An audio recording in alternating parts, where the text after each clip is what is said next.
जी, मैं केसी चौधरी सच बेखौफ पीलीभंगा से आपका हार्दिक स्वागत और अभिनंदन करता हूं।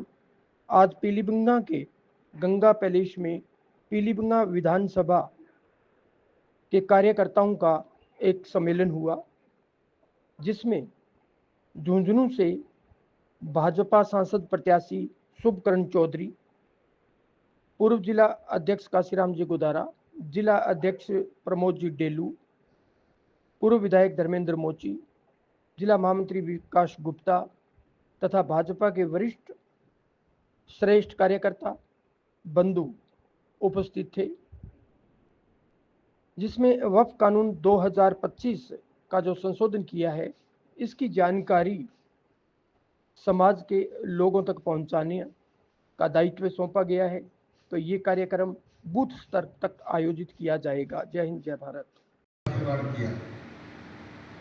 पहली बार ऐसी प्रजातांत्रिक सरकार देश में है और 11 साल से लगातार काम कर रही है। एक भी दिन ऐसे संवैधानिक काम और राजनीतिक काम मोदी जी के हाथ से नहीं हुआ। आज देश में कांग्रेस की सरकार होती तो बंगाल कब का उखड़ गया होता, कब की वहां से सरकार चली जाती। कितने अन्याय हो रही है, फिर भी वो मानते हैं कि प्रजातांत्रिक देश है, चुनी हुई सरकार है, एक बार ठहरो, देखो और इंतजार करो। संशोधन हमारी सरकार ने भी किए। 370 की धारा हटाई, 35 की हटाई, सीए का कानून बनाया। हाई कोर्ट सुप्रीम कोर्ट के माध्यम से इसे ही आरक्षण में भी कुछ संशोधन करना चाहा। किसानों के प्रति ऐसा कानून बनाया। आपके क्षेत्र में तो बड़ी आग लगी थी, मैं पंचायत राज में राजशीर नगर का प्रभारी था। लोग मेरे को घर में नहीं घुसने देते थे, भारतीय जनता पार्टी वालों को मारेंगे, उन्होंने काले कानून बना दिए। वो किसान भी आज लगातार करें मोदी जी के कानून को वापस लगना चाहिए। तो ये झंझाट इसलिए चला गया कि यूनिक की तरह जो संशोधन पहले किए गए और जो लोग अगर आरक्षित श्रेणी के यहां बैठे तो आपसे निवेदन करना चाहता हूं, भले ही सरकार को दबाव में लेकर आरक्षित समाज की क्रिमिलेयर में आने वाले धरना से इस कानून को एक बार रुकवा जरूर दिया होगा, पर निचले तबके में धीरे धीरे ऐसी आग सुलग रही है। 6 महीने के अंदर लोग इस बात का विद्रोह करेंगे कि इस कानून को लगना चाहिए। हमारी जो जरूरत थी, हमारा जो हक था, इसको कुछ बड़े लोग खा रहे, इसलिए इसको बदलाव करना चाहते होगा। हमें इस बात की चिंता है कि इतना बड़ा विशेष अभियान हमने चलाया, इतना बड़ा संविधान में अधिनियम में संशोधन हमने किया, कहीं लोग, वो लोग जो इस वक्फ के माध्यम से अरबों अरबों करोड़ों रुपए की संपत्तियों को ढका कर अपने पेट में दबाए बैठे हैं, कहीं वो इस हमारे इस अभियान की धज्जियां ना उड़ा दें, हवा ना निकाल दें, इसलिए लोगों को जागरूक करना चाहते हैं। क्या है वक्फ? ये उर्दू का अरबी का शब्द है और वक्फ के का मतलब अरबी के माध्यम से कुरान में लिखा है कि जो दान करता है उसको वक्फ कहते हैं। आप भी समझदार लोग हैं, मंच पे भी विद्वान लोग बैठे हैं, दान किसको कहते हैं? यहाँ मुस्लिम भाई कितने बैठे हो, हाथ उठाएं। 2 ही बैठे, 3।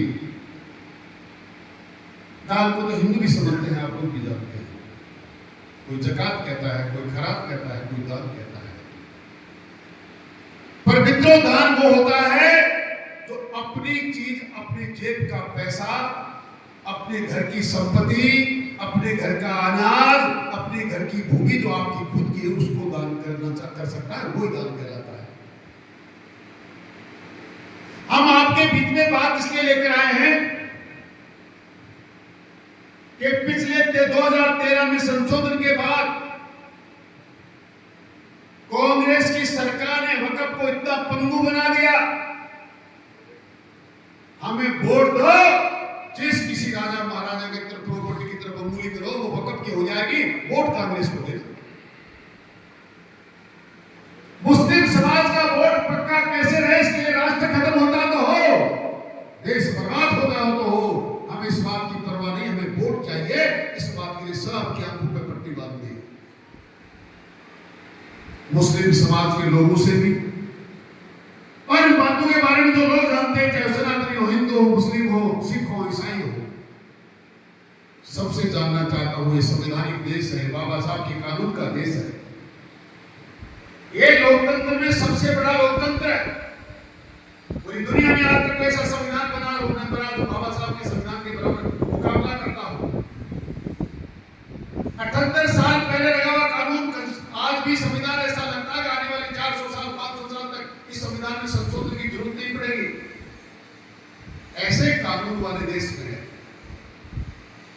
आपको यही कानून कौन देता है कि एक आदमी है, इसका नाम मुतवक्किल है, इस्लाम को मानता है, मुसलमान समाज से है, इसने कह दिया कि वक़्फ़ की संपत्ति होगी तो हो गई। ऐसा होता है? फिर कानून क्या चीज है? फिर न्याय क्या चीज है? हमने वक़्फ़ में संशोधन मात्र इतना किया है कि इस वक़्फ़ के पास इस देश में रेलवे के और सेना के बाद सबसे अधिक संपत्ति, सबसे अधिक भूमि अगर किसी के पास है तो वक़्फ़ के पास है।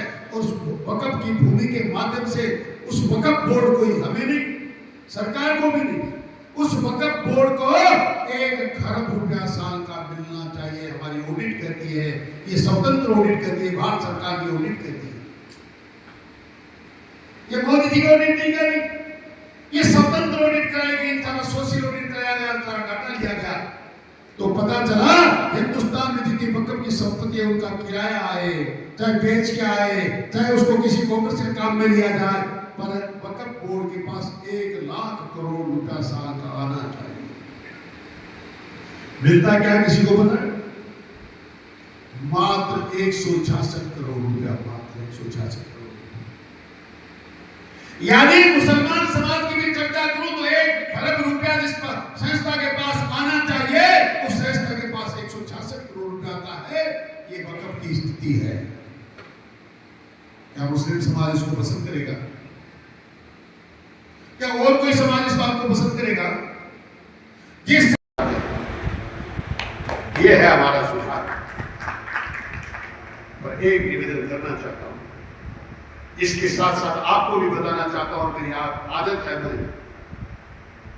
मैंने बहुत बार पहले पढ़ा कि हिम्मत से सच कहो तो बुरा मान जाते हैं लोग, पर रो रो कर झूठ बोलना मेरी आदत में शुमार नहीं।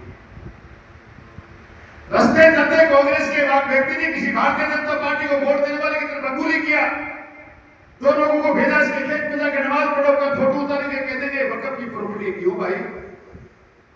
इसलिए हमारी सरकार ने यह कानून भी बनाया है कि एक मुतवक्किल या एक वक़्फ़ बोर्ड का चेयरमैन उसका सेक्रेटरी कह देगा ऐसा नहीं होगा, दान उसका दीजिए तो आपकी निजी संपत्ति है। ये रोक भी हमने लगाई है।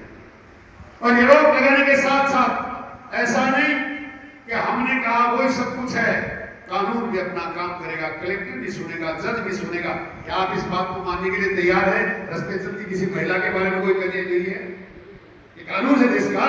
अब देश का कानून ये है कि अपना रिपोर्ट ला कर दे, मैरिज सर्टिफिकेट ला कर दे, उसका नाम बताए तो वक़्फ़ में दान करने वाली संपत्ति का भी हिसाब देना पड़ेगा। इससे पहले वक़्फ़ ने कहा, हमने कह दिया तुम हिसाब दो ना। अब वक़्फ़ जो कहता है मेरी संपत्ति, वो हिसाब बताए सरकार को, ये संपत्ति मेरी इसकी है कि मेरे नाम पे रजिस्ट्री है, मेरे नाम पे नोटरी है, मेरे नाम पे कुछ है, वो वक़्फ़ की मानी जाएगी, उसी का काम होगा। हम पेट में दर्द होने वाले लोग नहीं। हमारे पेट में दर्द हुआ होता तो जिस दिन वक़्फ़ का निर्माण हो रहा था तो सबसे पहला है मुद्दा यह था कि वो लोग जो पाकिस्तान जाने से पहले अपनी संपत्तियां यहाँ छोड़ करके वो अपने समाज में बांटना चाहते हैं। सनातनी लोग ये भी कह सकते थे कि हम भी हिंदुस्तानी लोग भी पाकिस्तान से आए हैं, हमारी जमीन का क्या होगा? नहीं कहा, न कहा है न कहेंगे। हम तो आज इस बात के लिए लड़ रहे हैं कि मुस्लिम समाज का उत्थान करने के लिए 1 खरब रुपया तो इस वक़्फ़ के माध्यम से साल में आना चाहिए था, उसका हिसाब चाहिए। वो पैसा है? सीधा सीधा सवाल है। हम वक़्फ़ का अर्थ आपको बताना चाहते हैं, इस दान में गिरी संपत्तियों का हिसाब रखना चाहते हैं। और वो लोग जो 78 साल से लूट रहे हैं, उन लुटेरों के बीच में एक जिम्मेदार आदमी और छोड़ना चाहते हैं ताकि वो गिरेबान पकड़ के उनसे हिसाब मांग सके। ये है वक़्फ़ में संशोधन। यह है वक़्फ़ में संशोधन। चाहे किसी जमीन को हरा गरा नहीं कह सकता। तय मेरी है। इसके लिए कानून काम कर रहा है और कानून को मानने वाले और कानून को चलाने वाले इस काम के लिए बीच में आकर इसका रास्ता देखेंगे, इसको संभालेंगे। ये संशोधन हो रहा है। फिर संशोधन का सार मात्र यह है कि मुसलमान समाज को पैसा मिलना चाहिए ताकि उनका उत्थान हो। हम तो इस बात में घुसे हैं 140 करोड़ में से जितनी भी संख्या है उसको मिलेगा, उनका उत्थान होगा तो कम से कम हमारा एक भाई आगे बढ़ेगा, हमारा देश आगे बढ़ेगा। हम तो आप ही के माध्यम से हमारे देश को आगे बढ़ाना चाहते हैं, ऐसा समझ। ये है हमारा वक्फ सुधार अधिनियम, जिसका जन जागरण गांव गांव नाड़ी नाड़ी में फैला है। आओ उपस्थित सारे महानुभाव से, बहनों से, भाइयों से, बुजुर्गों से निवेदन करने आया गांव गांव में ढाणी ढाणी में जाकर इस बात को इसलिए फैलाया जाए कि 78 साल 75 साल 70 साल में लूटने वालों को बहुत लूट लिया, अब तो समझो, अब तो सुधार करो, अब तो वो लोग जिनका हक था उनको दो। हम ये चाहते हैं कि इस बात के लिए आप कांग्रेस के लोगों में पेट में दर्द हो उससे पहले इस बात का उत्पाद मचाना और अपने हक के लिए लड़ना शुरू कर दो। हम इस बात के लिए आपके पास आए। कोई तीसरा व्यक्ति आपके पास आकर पहुंचे, ये बीजेपी वाले मात्र हल्ला मचाना चाहते हैं, तो उनसे पूछना मनमोहन सिंह अल्पसंख्यक मोर्चा जिला अध्यक्ष हनुमानगढ़ के अंदर माननीय नरेंद्र जी मोदी हमारे देश के लोकप्रिय प्रधानमंत्री आए थे। वहां पर बेटी बचाओ बेटी पढ़ाओ की योजनाओं का लॉन्च हुआ था। बेटी पढ़ाओ बेटी बचाओ इस योजना का लाभ घर घर जाकर हमने गरीबी रेखा तक अंतिम छोर तक तो बैठे हैं गरीबी रेखा में, उन बच्चों को हमने शिक्षा के स्तर पर लाने का काम किया। और जो ये वक्फ है, वक्फ क्या है? इसमें तीन नाम दिए हुए हैं, वक्फ, सुधार, जन जागरण। मोदी डेलू हमारे देश के माननीय प्रधानमंत्री नरेंद्र भाई मोदी जी ने बहुत से कानून बनाए, उनमें से एक वक्फ सुधार का कानून है। समय समय पर अनेक कानून हमारे देश को दिए,